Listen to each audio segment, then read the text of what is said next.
top before Netanyahu gets out. They'll lift them up? Yeah. Okay. So, I began, I had a specific conversation with them.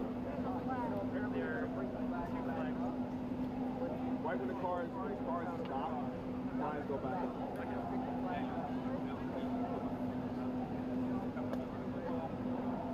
I would trust the Hey, Walter.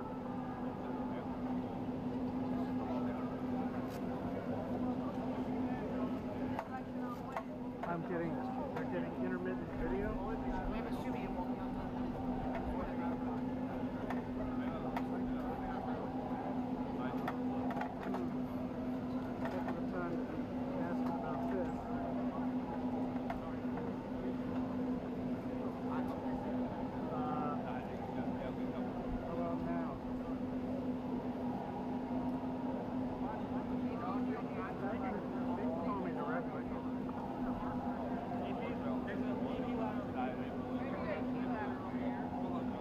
Let me know.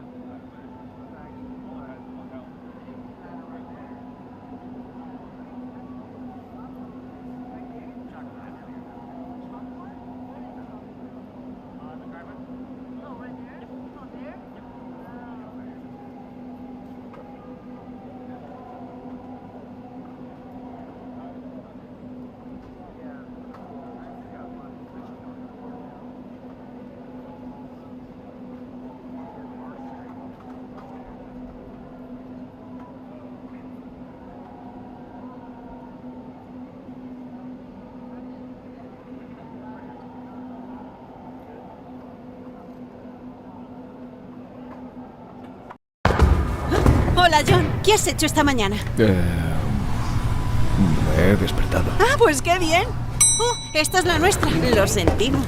Más gente madrugadora va a llegar. I was gonna put this guy to sleep, but then I got high. I just wanted to walk the dog, but then I got high. I was gonna go to the club, I'm not gonna lie. Why? Yeah, because I got high. Because I got high. Yeah, because I got high. Because I got high. Because I got high. Yeah, because I got high.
But that was a mark for me. It is. You can sit.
Okay.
I think this is a slightly better part. I wouldn't normally care, but now that the press conference is happening, this is probably all I can do.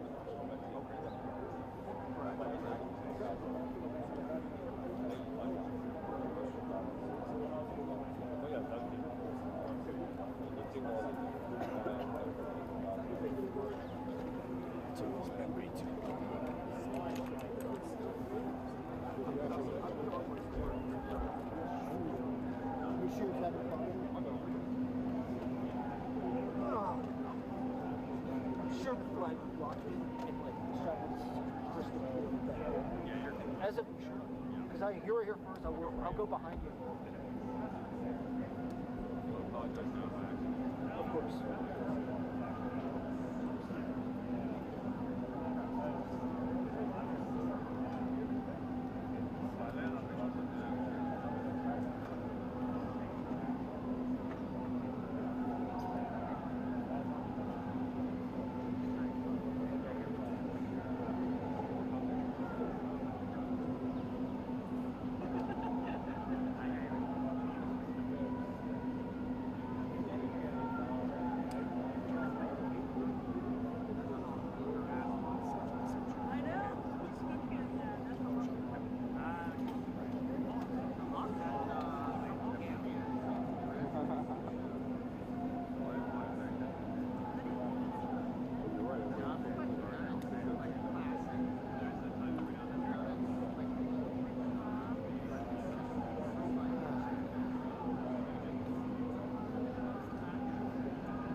Protege tu hogar frente a robos y ocupaciones con la nueva alarma de Securitas Direct con cerradura inteligente. Artinata. Deliciosas, cremosas, crujientes. La galleta para el postre.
Mr. President, are you open to pausing tariffs? Have you been watching the markets today?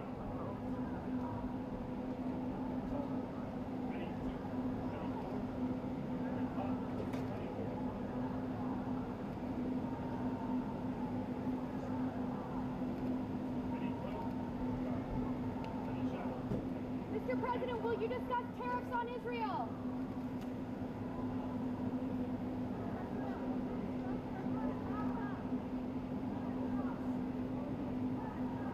Mr. President, have you seen the markets today?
like I'm like when you're in a situation it's like you're sort of make sure that it's a little different. You have ways where you hear like almost every day there's a way you have to make sure everybody gets a shot in one person. And sometimes you have these paparazzi guys who just come right put in your camera and look at them, you don't allow them to stop that right away.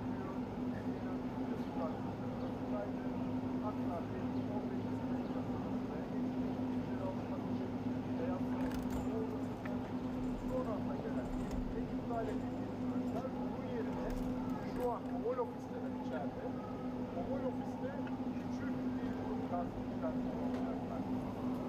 Ve o küçük gazeteciler İsrail'in gazeteciler ayrıca beyaz gazeteciler. Yani burada şöyle bir gazeteciler. Mesela bir Türk gazeteci. Mesela bir Filistinli gazeteci. Ya da bir gazeteci. Belki de böyle engellemek için sadece seçmece 5-10 gazeteciler kullanmak için iptal edilmiş olabilir. Talep yüzünden geldi. Zorlaması. Çünkü bize e-mail yollar.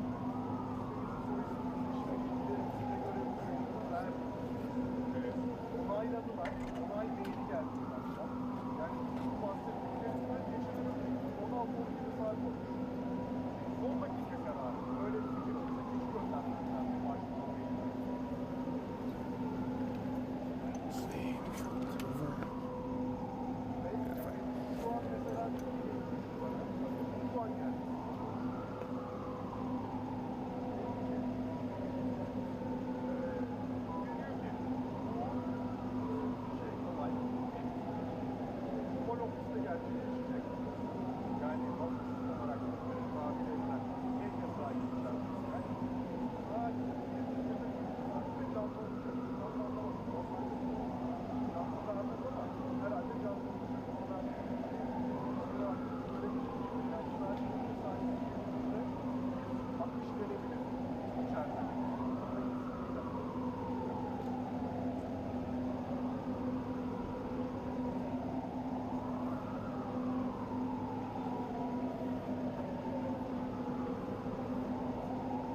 Bir anda söyleyeyim mi? Vallahi bir tane basın toplantısı başkanıyla eski yanındaki kadına söz hakkı verdi. Dedi ki, şu dedi, yurtduyumuzu takım giyen hanımefendi dedi, böyle alev alev olan dedi. Dedim, tamam, bir dahaki yurtduyumuzu takacağım. Nasıl?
Vermeme amacıyla yani aklınıza gelen şey genelde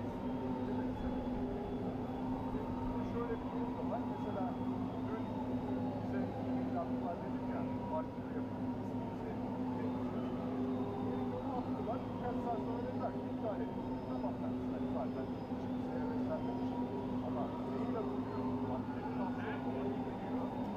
Üstünden bir gece geçiyor. Herkes telefonunda mesaj geliyor. İptal edin. Yarım saatten. Çok hiç rastlanmamış.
Pagar menos sabe mejor. Por eso Globo ofrece todo tipo de comida con promos diarias. Para que disfrutes de tu sushi favorito con envío gratis, comida saludable y con descuento. O de hasta un 50% en los mejores restaurantes de tu ciudad.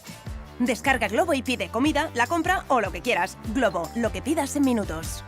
Si tienes un impacto en el parabrisas, ven directamente a Carglass y pide cita. Nosotros nos encargamos de toda la gestión con tu aseguradora.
Una raya más para aguantar la noche.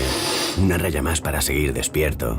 Una raya más para arruinar tu vida, la de tu familia, la de tus amigos. Todas. Plan Regional contra las Drogas. Comunidad de Madrid.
başvurarak böyle engelleme. Bunu bile ima ediyorlar. Burada Türkiye, NATO ülkesi, İsrail, Türkiye ile mi çalışacak mesela? Dışişleri Bakanımız Sayın Hakan Fidan'ın söylediği de çok önemli. Biz çalışma istemiyoruz demek. Demek ki artık ihtimallerin bunu gösterdiğini de bize kanıtlıyor bu manada. Demek ki o artık şeyde uçukta belirmiş iki ülke içinde. Burayı bilmiyorum denecek. Bak saldırırım ha diyor.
Netanyahu da bunu karıştırdı.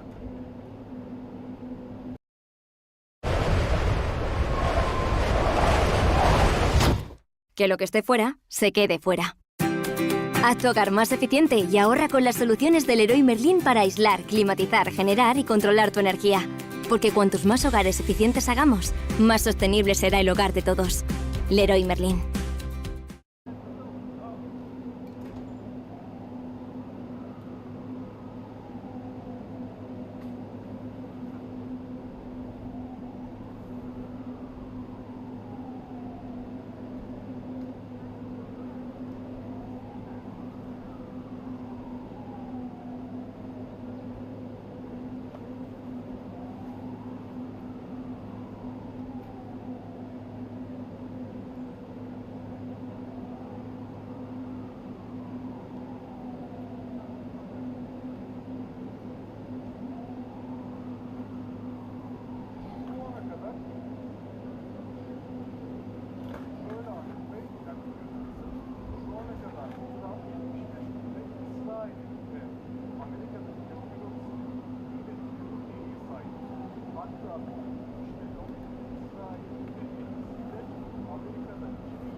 Harika.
girer.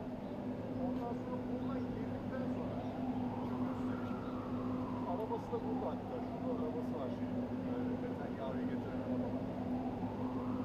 Buradan gelir, karşılaşır işte tokalaşma.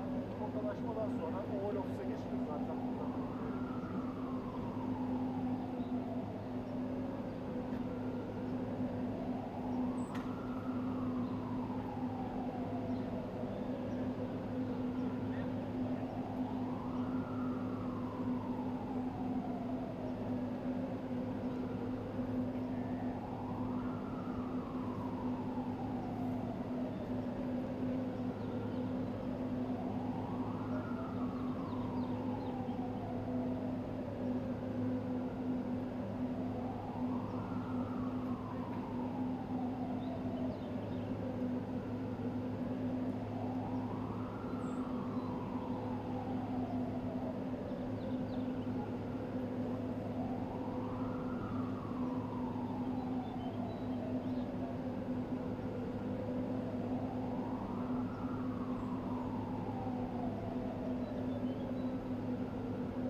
Kapıda yine artık alıştığımız şey, deniz piyadesi.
gerçek patron geldi.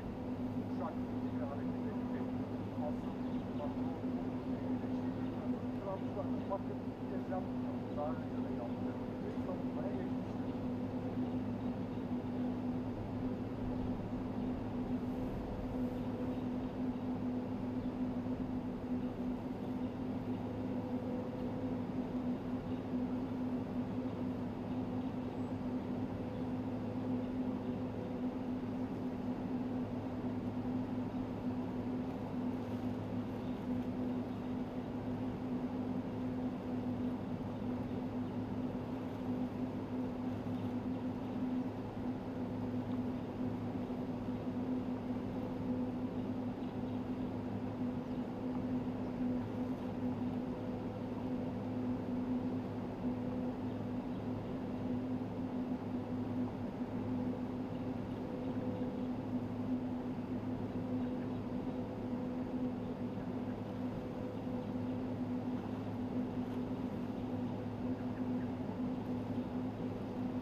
Thank you very much. It's an honor to have a very, very special person. I've dealt with him for a long time, Benjamin Netanyahu, Prime Minister of Israel.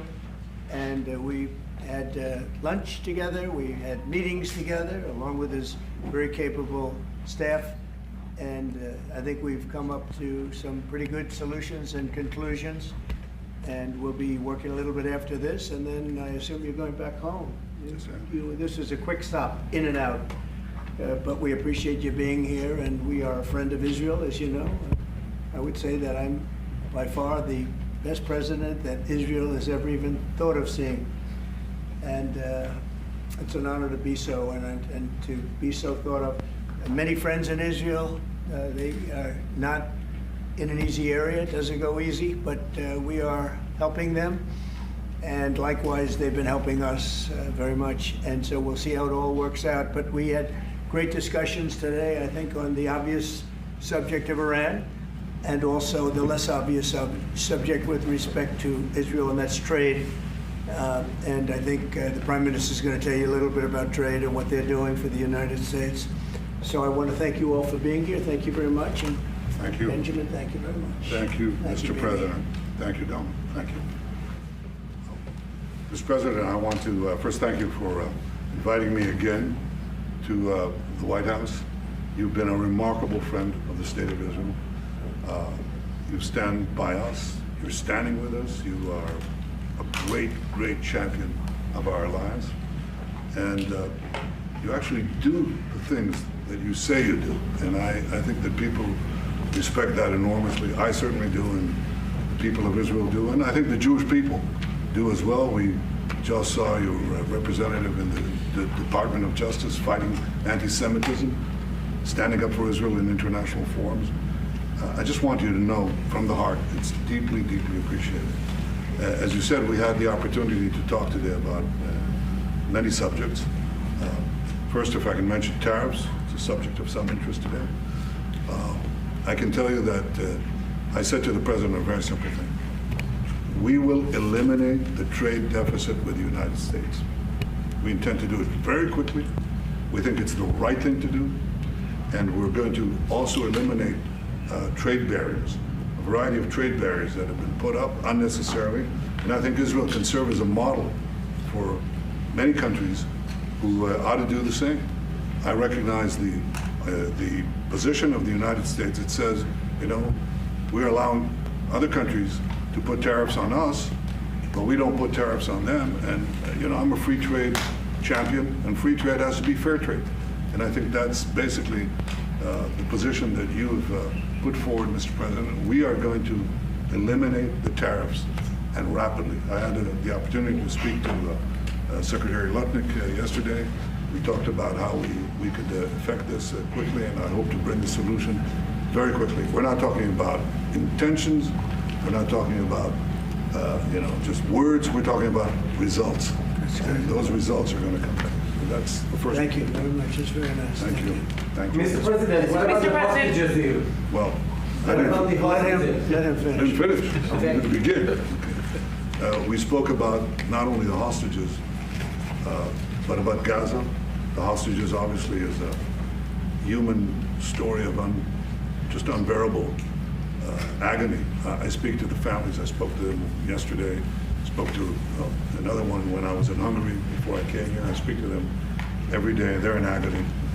The hostages are in agony, and we want to get them all out.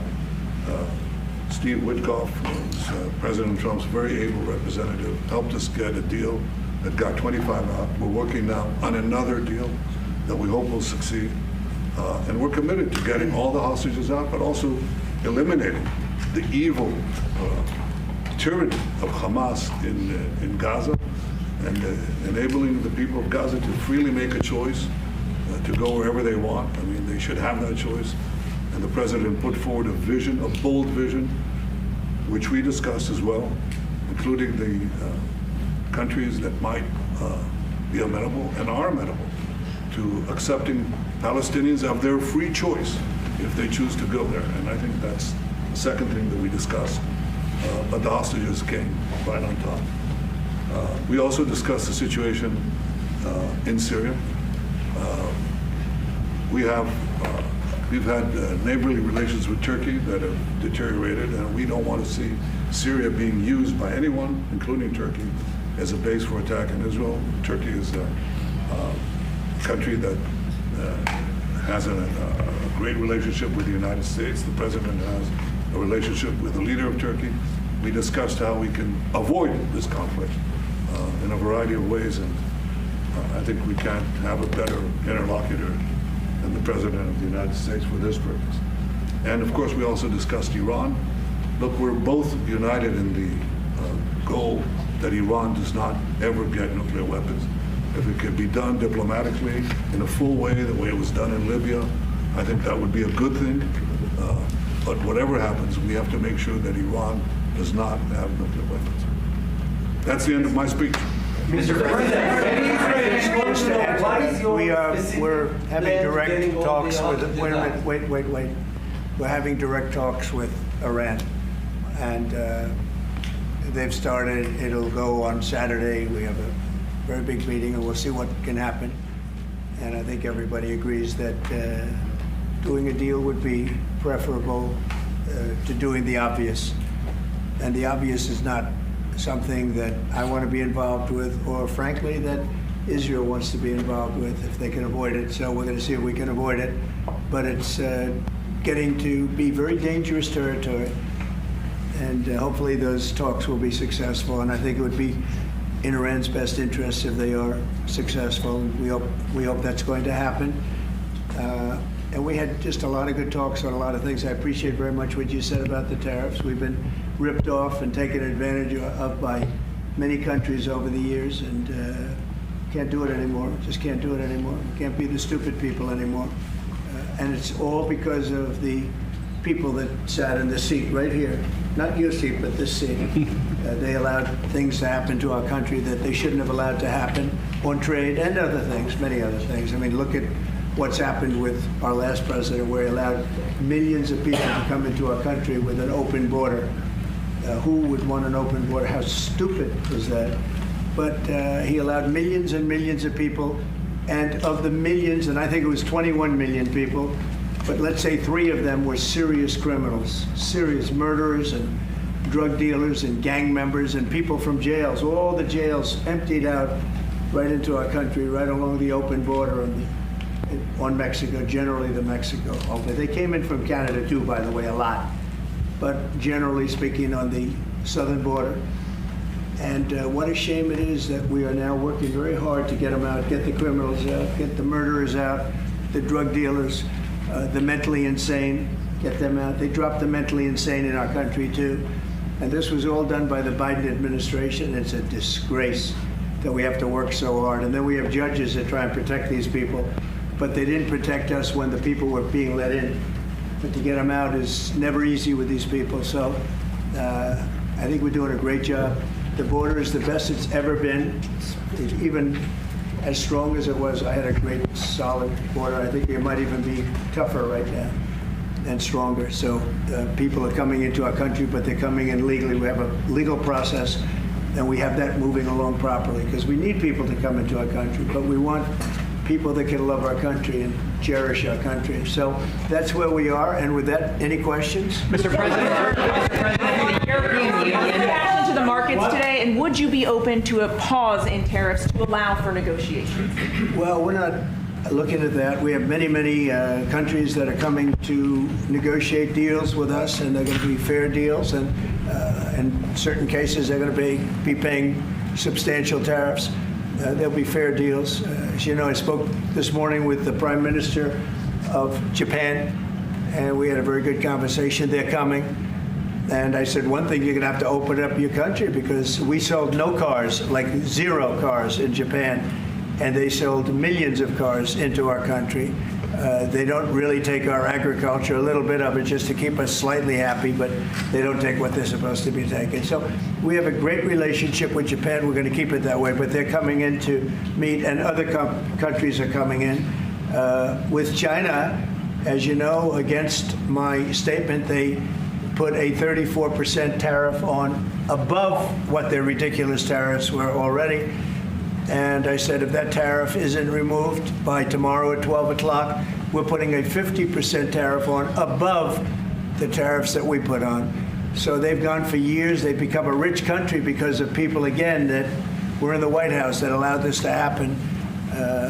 Hundreds of billions of dollars a year they'd make on us on trade, and it shouldn't be that way. And I have a great relationship with President Xi. I hope it's going to stay that way. I have great respect for China, but they can't do this. We're going to have one shot at this, and no other president's going to do this, what I'm doing. And I'll tell you what, it's an honor to do it because we have been just destroyed, what they've done to our system. You know, we have $36 trillion of debt for a reason. And the reason is that people allowed it to get that way. So we'll be talking to China. We'll be talking to a lot of different countries. And I think, you know, if we can make a really fair deal and a good deal for the United States, not a good deal for others. This is America first. It's now America first. And we didn't put America first. We put America last. The people that were in the Oval Office put America last, and we're not going to stand for it. Yeah.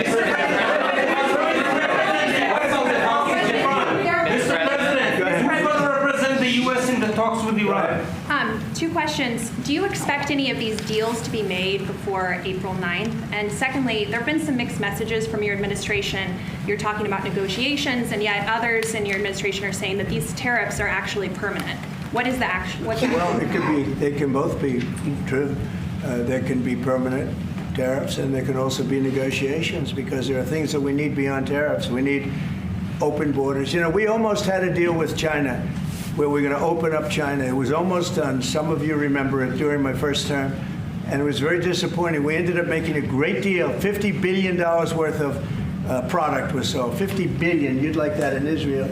And I made that deal, but it wasn't the deal that I wanted. It was the deal that I wanted was that, plus they were going to open up China so that our companies could go into China and compete with other countries and China for the, you know, for a large number of people.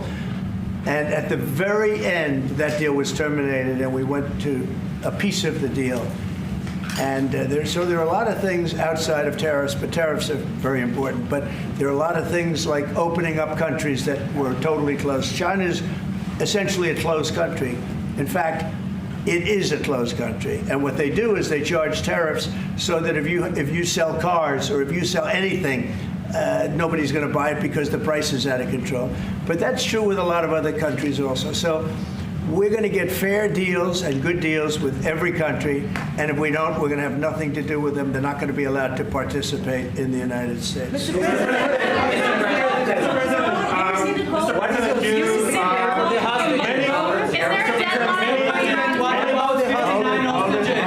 Mr. President, we have time. This gentleman is all day long. Mr. President, thank you for the chance. Many of Palestinian Americans who voted for you and not for Biden because you've promised them to end the war in Gaza. Very honored by that vote, too. The war is still going on and there's no hostage deal. Do you have any update on that? Well, I'd like to see the war stop, and I think the war will stop at some point that won't be in the too distant future. Right now we have a problem with hostages. We're trying to get the hostages out. We got quite a few of them out, but it's a long process. It shouldn't be that long. We have a big problem that we've done. I think I'll ask Pete to maybe talk about it for a second, because a lot of people are asking. The Houthis, we've been very tough and very successful militarily. We've really damaged them badly. These were people shooting down ships and other things, by the way, flying objects like airplanes. And we've put a major hurt on the Houthis, which nobody's been able to do. We've really hit them hard, and they know it, and they don't know what to do. And it's every night, night after night. And we've gotten many of their leaders and their experts. They're experts on missiles. I mean, they actually make missiles. Nobody thought that. But they make missiles. They're highly sophisticated, and they're very tough. But they've been very badly damaged. Nobody else was able to do that but us. Pete, you want to discuss that, please? Yes, sir. It's been a bad 3 weeks for the Houthis, and it's about to get worse. It's been a devastating campaign, whether it's underground facilities, weapons manufacturing, bunkers, troops in the open, air defense assets. We are not going to relent. And it's only to get more unrelenting until the Houthis declare they will stop shooting at our ships. And we've been very clear at the Iranians as well. They should not continue to provide support to the Houthis, and that message has been made very clear. So we have a lot more options and a lot more pressure to apply, and we know, because we see the reports, how devastating this campaign has been in them, and we will not relent. We have a great military. There's no military like our military, and despite Biden having given a lot, but nevertheless a pretty small piece, but it was a lot of our military away in Afghanistan, and one of the dumbest situations, I think, and maybe the most embarrassing situation we've ever been involved in, that short period of time in Afghanistan. What a disgrace that was, but left a lot of our military behind, left you see them in their annual parades where they're parading trucks that are armor-plated and different things that they can't, but it's many billions of dollars we left behind. But despite that, we have a tremendous military. That was a very small portion because we rebuilt the military during my first term, and we have great things happening with our military. We also essentially approved a budget, which is in the facility, you'll like to hear this, of $1 trillion, $1 trillion, and nobody's seen anything like it. We have to build our military, and we're very cost conscious, but the military is something that we have to build, and we have to be strong because you got a lot of bad forces out there now.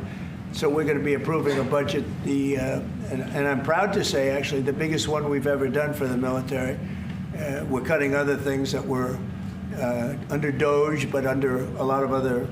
When you look at a woman getting $2 billion for environmental, and it had nothing to do with environmental, and they had $100 in the bank, and they give her $2 billion. Many of those cases, all that stuff is going to be cut out. But we are getting a very, very powerful military. We have things under order now, the likes of which we've never had before. We've never had the kind of aircraft, the kind of missiles, anything that we have ordered. And it's in many ways too bad that we have to do it, because hopefully we're not going to have to use it. But the military is very, very powerful, and it's going to remain that way. How do you... Mr.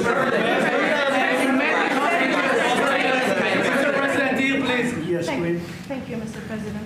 I want to ask you about Iran, because this is the first time we hear that the U.S. is having a direct contact with the Iranians. Is it possible to give us some more information at what level the U.S. is represented? High level, very high level. And we're dealing with the Iranians. We have a very big meeting on Saturday, and we're dealing with them directly. You know, a lot of people say, oh, maybe you're going through surrogates, or you're not dealing directly, you're dealing through other countries. No, we're dealing with them directly, and maybe a deal is going to be made. That would be great. It'll be really great for Iran, I can tell you that.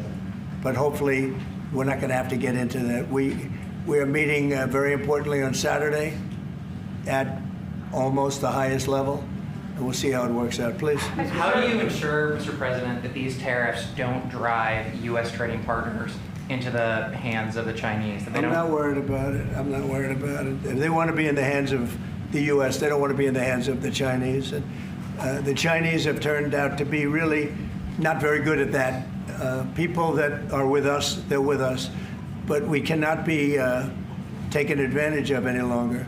I used to watch these deals for years. I've been talking about it for years. You know, I've been talking about it for 35 years, how our country is being ripped off. I mean, 30 years ago it was Japan, then it was something else, then it was another group, then it was China. China's doing the best job of it, frankly.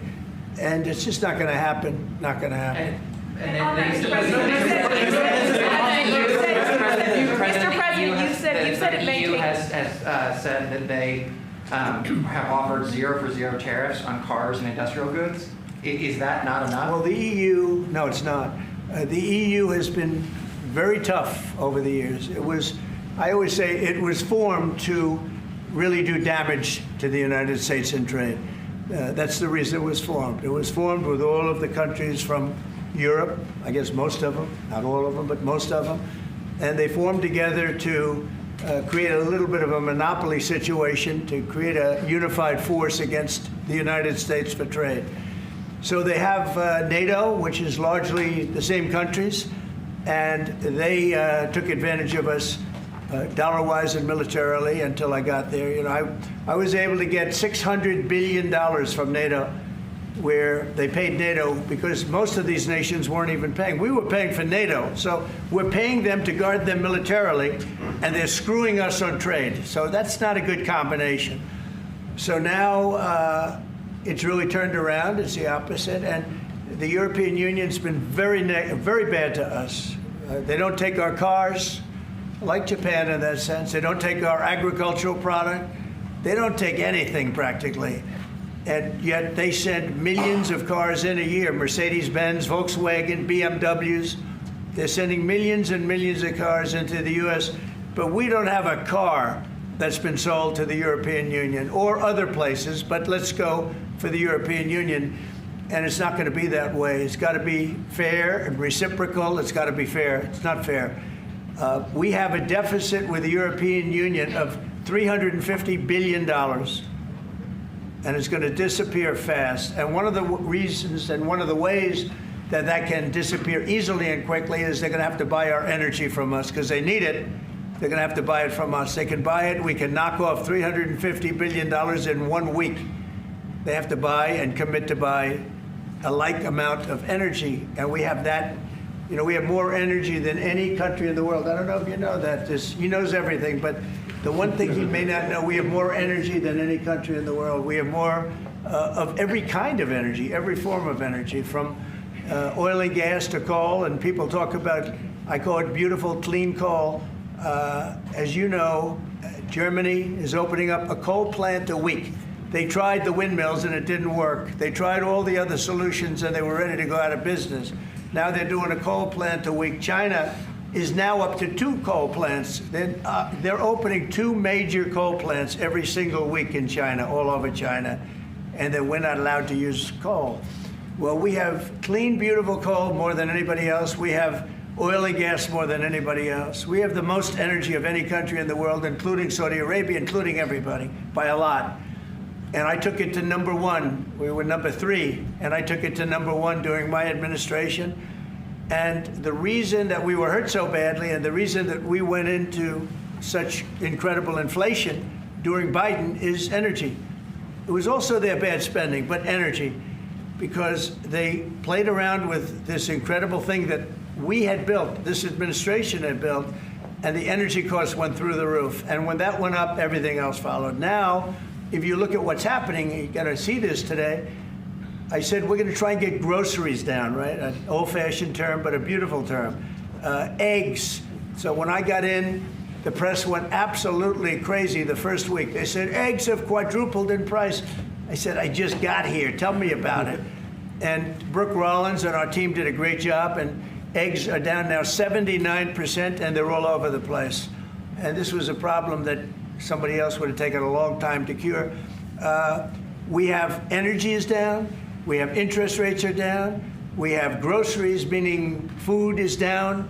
We have everything is down at levels that nobody ever thought possible. Energy looks like it's going to be in the $2.50 a gallon range and maybe below that for a car, so for gasoline. So we're really doing amazing. I mean, we're cutting prices because prices got so high, people couldn't live. I mean, the prices for groceries, the prices for standard groceries, standard things were going through the roof. They couldn't live. And now those prices are coming down. So call them groceries, but that's down, energy's down, and interest rates are down. Everything's down. And the interest rates, the beauty there is when we refinance debt, you know, debt's become such a big factor in this country. We're going to start paying debt off with tariffs and other things. But it's such a big factor because the interest rate's so high. Well, now that's coming way down, so our budget's going to look a lot better because interest costs are way down. And I guess I've done that.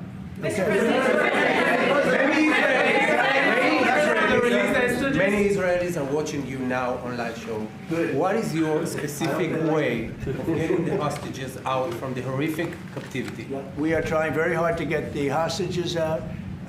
We're looking at another ceasefire. We'll see what happens. But we want to get the hostages out. The Israeli people want the hostages out more than anything. They want the hostages out. This man is working very hard with us to do that. I mean, I don't know. I hope he's being appreciated because he's been a great leader. He's working very, very hard on the hostages and many other things. And there are plenty of things you have to work on. It's a tough place in the world. I have a good partner. Yeah, you do have a good partner, and so do we. We're working very hard on the hostages. If you're going to negotiate a new deal with Iran, can you elaborate how it's going to be more effective than the JCPOA? Well, I can't really say that, but I think it'll be different and maybe a lot stronger. But they were so happy when we made that first deal because we did get a lot out. You know, I had people right in this office, this beautiful Oval Office. They came in, 10 people, hostages, you know that. And I said to them, so how was it? And the stories they told me, I mean, as an example, I said to them, was there any sign of love? You were there, 10 people. It's only 10, but it's pretty representative. Did the Hamas show any signs of, like, help or liking you? Did they wink at you? Did they give you a piece of bread extra? Did they give you a meal on the side, like, you know, you think of doing? Like what happened in Germany, what happened elsewhere. People would try and help people that were in unbelievable distress. They said no. I said, all of them. I said, did they ever wink at you like, you'll be okay? You're going to be okay? No, they didn't do that. They'd slap us. The hatred is unbelievable. And the lives, you know, they lived in a pipe, not really a tunnel, it was a pipe. And they always thought they were suffocating, they were going to suffocate. And then they'd open up the pipe and it was like 3.5 feet high. This isn't, you know, we hear tunnels bad, but pipes are worse. And the stories I heard were incredible. But I just said, was there any sign of potential love or affection? And there were none whatsoever. It was amazing to me. There was nothing like, here, take this, it's a little extra meal or something. They lived like hell. I don't know. They seemed to be, they were amazing to me because they seemed to be pretty normal. They weren't scarred, but I guarantee underneath they have to be scarred. And one was there for 356 days. Another was there for about 180 days, you know, a long time. These are people that have been really, really horribly treated. I've never seen anything like it, actually. I was very surprised to hear the answer. Thank you, Mr. President. Are there 2 or 3 countries that are on your list that you feel are farther along in getting their tariffs lowered? I think there are many that want to get rid of tariffs right now. European Union, I mean, as badly as they've treated us, they've brought their car tariffs essentially off. I guess they brought it down to 2.5, and I hear maybe to nothing. But it's not only tariffs, it's non-monetary tariffs. It's tariffs where they put things on that make it impossible for you to sell a car. It's not a money thing. They make it so difficult, the standards and the tests. They drop a bowling ball on the top of your car from 20 feet up in the air, and if there's a little dent, they say, no, I'm sorry, your car doesn't qualify. When the same car from Germany or anything would dent likewise, unless you can have an army tank, it's going to dent. So they come up with rules and regulations that are just designed for one reason, that you can't sell your product in those countries, and we're not going to let that happen. Those are called non-monetary barriers. They make barriers that are so tough that it's impossible to qualify. So tariffs are a big part of it, but there's another big part of it, and that's barriers. They also do something else. They manipulate their currency, and they drive it down. They want to have low currencies, you know. It sounds better to have a high currency, a strong dollar or whatever, but they bring their currency down, and when it competes with our currency, it's very hard to sell a tractor. It's very hard to sell product, because their currency is low and ours is much higher, relatively. And so it makes it very hard. I speak to a lot of companies that do business, tractor companies, and they say it's so hard to sell because what they've done is they've lowered the yen, or they've lowered the yuan, or they've lowered their currency, so that it's very hard to compete. We don't want that either. So we have a lot of things that we're talking about, but we're going to fix it properly, and it's going to be fair to everybody. And in the end, I think we're going to have a world that does a lot better, you know. But they have to respect the United States. And nobody but me would do this. Nobody but me would do this. You know, it would be nice to serve a nice, easy term. But we have an opportunity to change the fabric of our country. We have an opportunity to reset the table on trade. We lose billions of dollars. We lose close to $2 trillion a year on trade. We lose $1 trillion a year to China. $1 trillion. We lose hundreds of billions of dollars a year on trade to China. We lose hundreds of billions of dollars overall, probably close to $2 trillion. Why would we do that? Number one, why would we do that? And then you have to say, is it sustainable? Then you hear about all of the people that say, well, deficits. If we have a deficit with the country, or if the country has a big surplus with us, like China has a massive surplus that they take and they spend on their military. Well, we don't want that. I don't want them to take $500, $600 billion a year and spend it on their military. I don't want them spending money on their military. And I shouldn't have to spend money. We shouldn't have to spend it either. Because, you know, hopefully, and I said this to President Xi, hopefully it's money that we're never going to use. In other words, because we're not going to use those incredible weapons that we have and that they have. We don't want that. So it's going to be very interesting. It's the only chance our country will have to reset the table. Because no other president would be willing to do what I'm doing or to even go through it. Now, I don't mind going through it because I see a beautiful picture at the end. But we are making tremendous progress with a lot of countries, and the countries that really took advantage of us are now saying, please negotiate. You know why? Because they're getting beaten badly because of what's happening. They're getting beaten badly. They're being devalued as countries. But it's the only chance we're going to have to reset the table on trade. And when we do, we're going to come out unbelievably well. We're going to have a strong country economically again. And we're going to have those factories that are empty all over the United States. We've lost 90,000 plants and factories. Think of this, 90,000, you wouldn't think it's possible, 90,000 plants and factories since NAFTA, which was, by the way, the worst trade deal ever developed, ever had by any country anywhere, NAFTA. And I terminated NAFTA. Everybody said it would be impossible. And I terminated it through Congress. We terminated it. You had to get it through Congress. It was a trap. It was a horrible thing, and we got it done. And we went to the USMCA, which was much better. The problem is they cheat. They cheat like crazy. Canada cheats, Mexico cheats, just one of those things. But we are resetting a table, and we're going to have great trade, and we're going to have a very strong country. Our country is going to be at a level that has maybe never been, or maybe, you know, our country was the strongest, believe it or not, from 1870 to 1913. You know why? It was all tariff-based. We had no income tax. Then in 1913, some genius came up with the idea of let's charge the people of our country, not foreign countries that are ripping off our country. And the country was never that kind of wealth. We had so much wealth, we didn't know what to do with our money. We had meetings, we had committees, and these committees worked tirelessly to study one subject. We have so much money. What are we going to do with it? Who are we going to give it to? And I hope we're going to be in that position again. Mr. President, do you plan to reduce the tariffs that your government put on Israeli goods, 17%? On where? On Israeli goods, the 17%. Do you plan well, to we're reduce talking about a whole new trade. Maybe not. Maybe not. Don't forget, we help Israel a lot. You know, we give Israel $4 billion a year. That's a lot. Congratulations, by the way. That's pretty good. But we give Israel billions of dollars a year.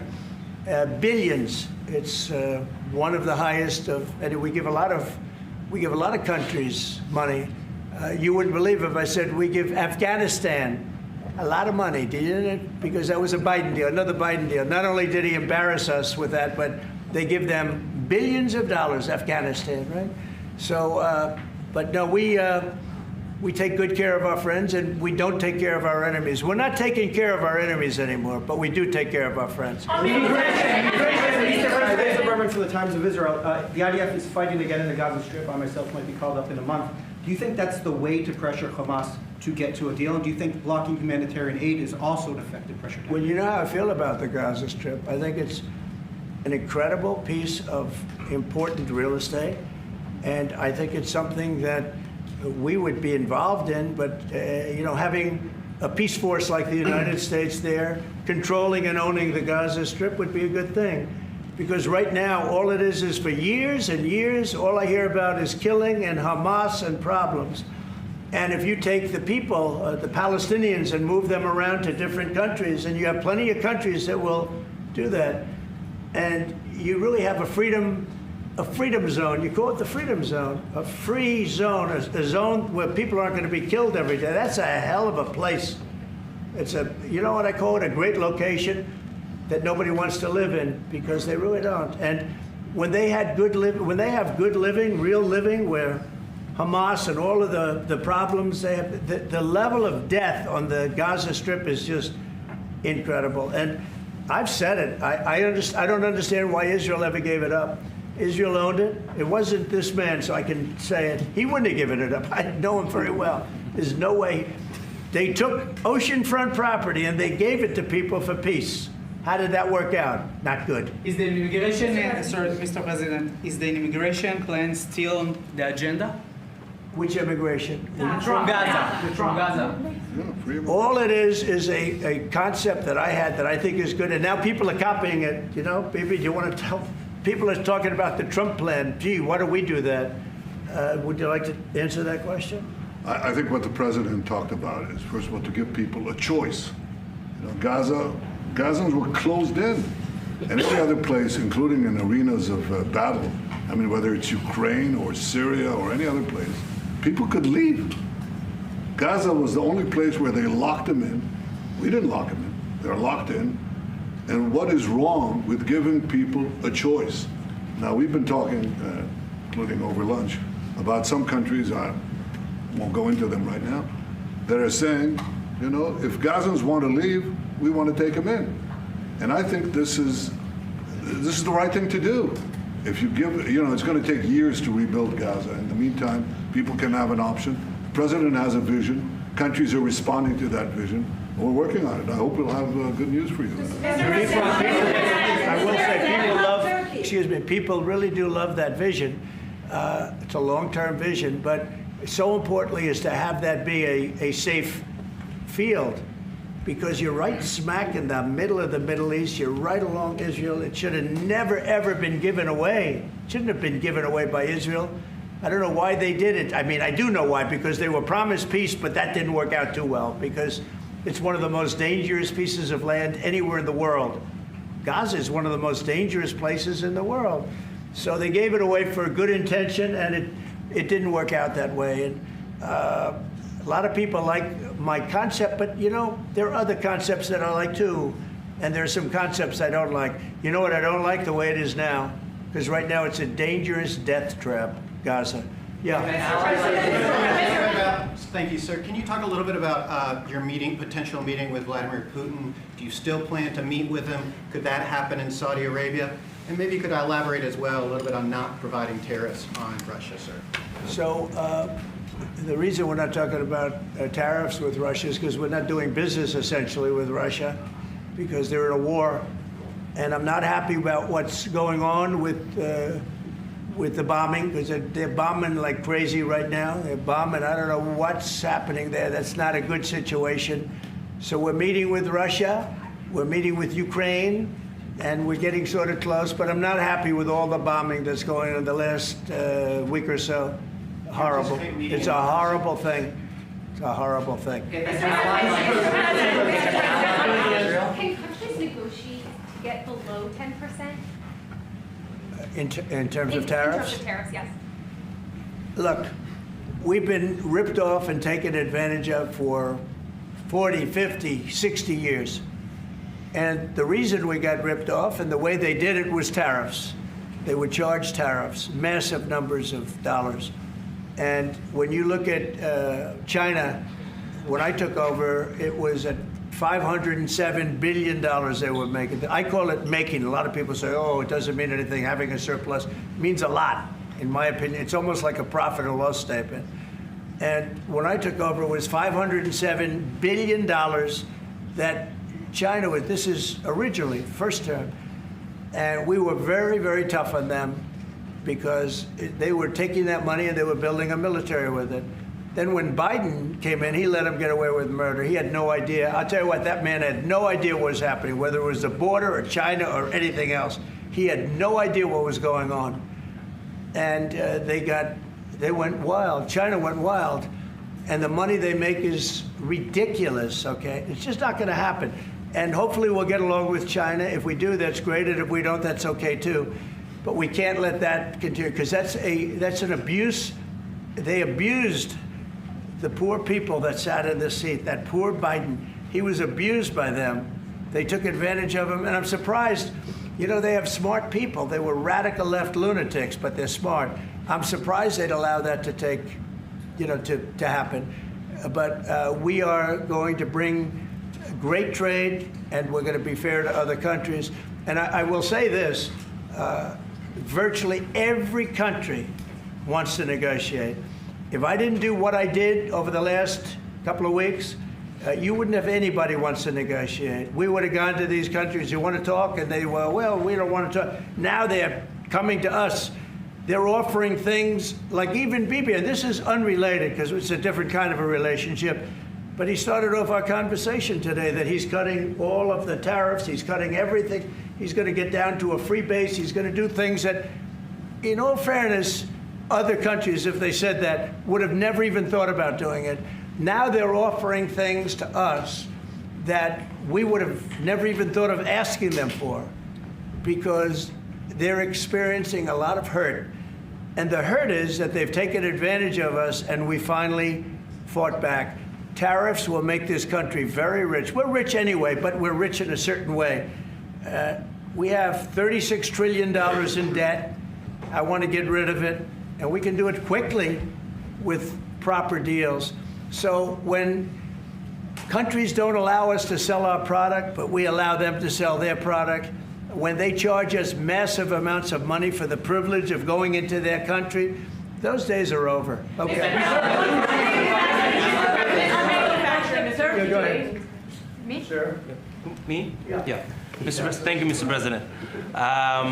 On Iran, two questions, please. First, if you can give us more details about where the meeting on Saturday is going to take place. I can't tell you that. I can just tell you there's a major meeting going on between us and Iran, and that'll take place on Saturday, and it's at top level. And the second question about this. A lot of people think that those talks are not going to lead anywhere because the Iranians will never give up. Sure. I think that's a possibility too. If diplomacy fails, is the United States, under your leadership, ready to take military action to destroy the Iranian nuclear program and remove this threat? I think if the talks aren't successful with Iran, I think Iran is going to be in great danger.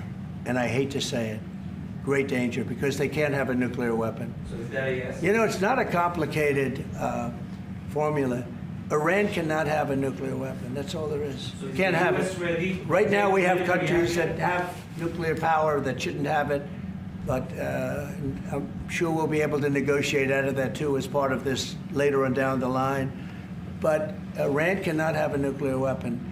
And if the talks aren't successful, I actually think it'll be a very bad day for Iran if that's the case. Yeah. Mr. President, on manufacturing, Mr. President. Mr. President, was October 7th the death blow of the two-state solution, and would you consider classifying the Palestinian Authority as a terrorist organization for its continued pay-for-slay terror financing payments? So October 7th was a horrible day that some people, they deny it. Now, I can't believe they deny it from the standpoint of it. They do it because they think it's good politically.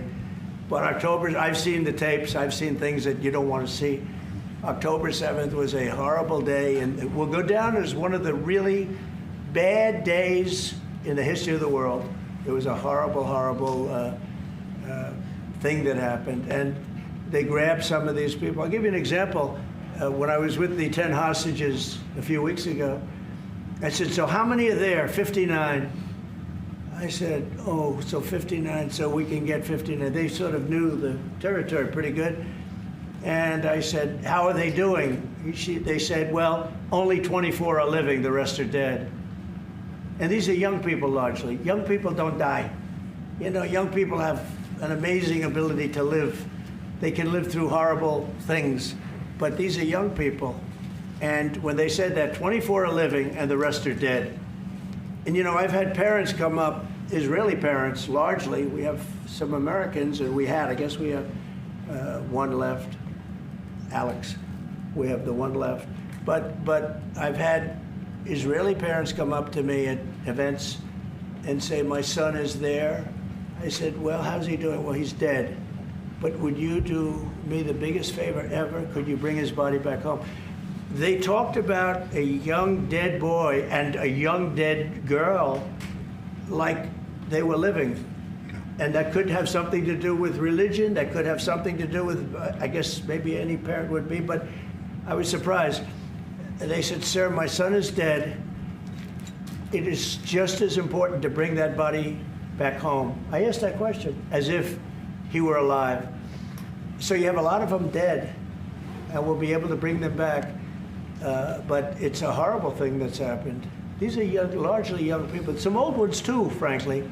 And those people have lived in hell. When they came off, the second group that came out, they looked like they just got out of a concentration camp. They looked exactly like the pictures that I'd see from the 1940s, the concentration camps.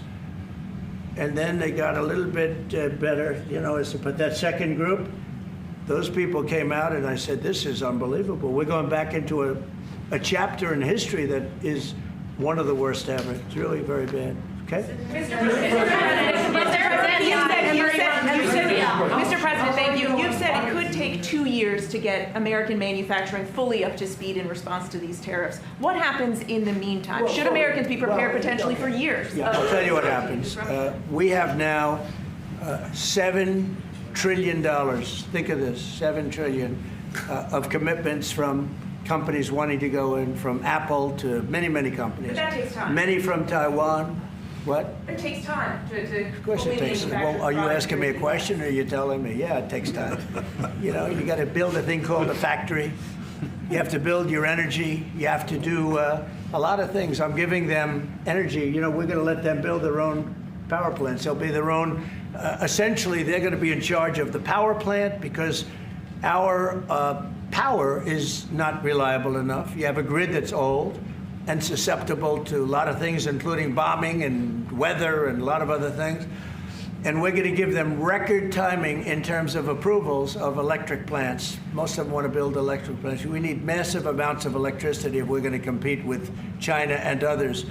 And interestingly, we're way ahead right now in the AI race with China. But the way we lose that race is if we can't give them electric. But we have more plants being built. We have everything. We're doing so great. And we want to keep it that way. And tariffs will be an important part of it. But one of the other things, Lee Zeldin's doing a fantastic job, head of environmental protection. And he's doing very rapid approvals for people to get, for big companies that are going to build a plant that's going to cost billions of dollars. And we're going to get them their approvals. They have to be environmentally perfect, everything good, but they're going to be in record time, a matter of months versus a matter of many, many years. Okay? But in the meantime, Lisa Rozovsky from Haaretz. Turkey claims it will stabilize the situation in Syria. Turkey? Yeah. Israel doesn't want Turkey to influence it in Syria. What do you think? Do you think Turkey's influence in Syria can actually make it a better, more peaceful country, or vice versa? Well, I have great relations with a man named Erdogan. Have you heard of him? Yeah. And I happen to like him, and he likes me, and I know the press will get very angry. He likes Erdogan, but I do, and he likes me, and we've never had a problem, and we've gone through a lot, and we've never had a problem. We've always got, as you remember, we got our minister back from Turkey. You remember that? And this was a big deal at the time. And we got him back. And I told the prime minister, I said, just, Bibi, if you have a problem with Turkey, I really think I'm going to be able to work it out. You know, I have a very, very good relationship with Turkey and with their leader. And I think we'll be able to work it out. So I hope that's not going to be a problem. I don't think it will be a problem. Now, with that being said, I believe it was Turkey, and I said that to him. I said it. I said, congratulations.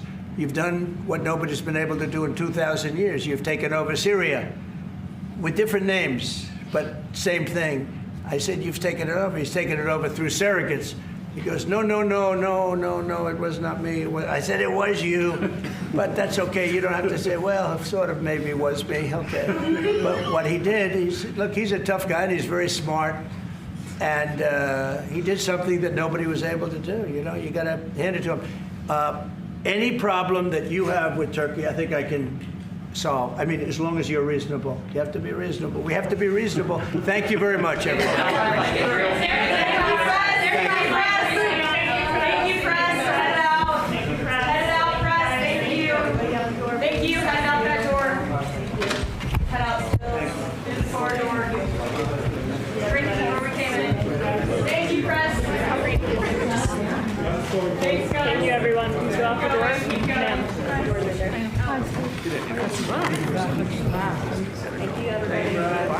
See, I tried to get a question in.